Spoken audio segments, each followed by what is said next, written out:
তো আমরা এর আগে শিখছি এর ব্যবহার, আজকে আমরা শিখবো দা এর ব্যবহার। তাহলে যদি নির্দিষ্ট করে কোনো কিছু বোঝায় তাহলে কি হয়, দি বসে বা দা বসে। তাহলে কি, যেমন দ্য বয়। আচ্ছা, এরপরে আমরা কি জানি যে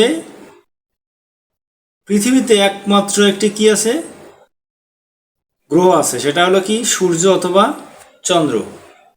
সেটাকে আমরা যদি সূর্য বলি দ্য সান, যদি চন্দ্র বলি দ্য মুন, এরকম।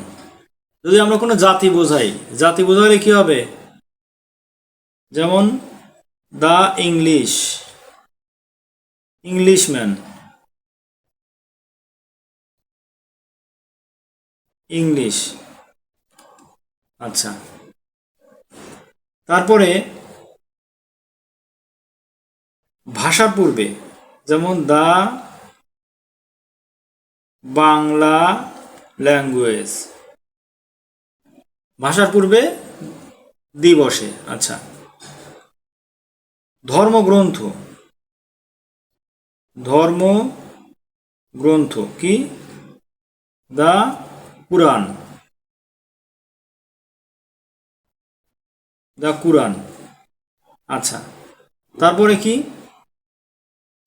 নদী, জাহাজ, সাগর, এগুলো পূর্বে কি হয়, দি বসে।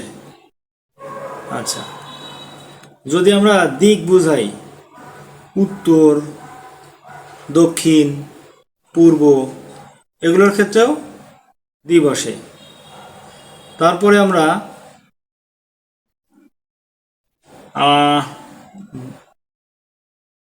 সিনেমা বা সার্কাস, থিয়েটার, এগুলো হলো কি বসে, এর পূর্বে দি বসে। Cinema, theatre,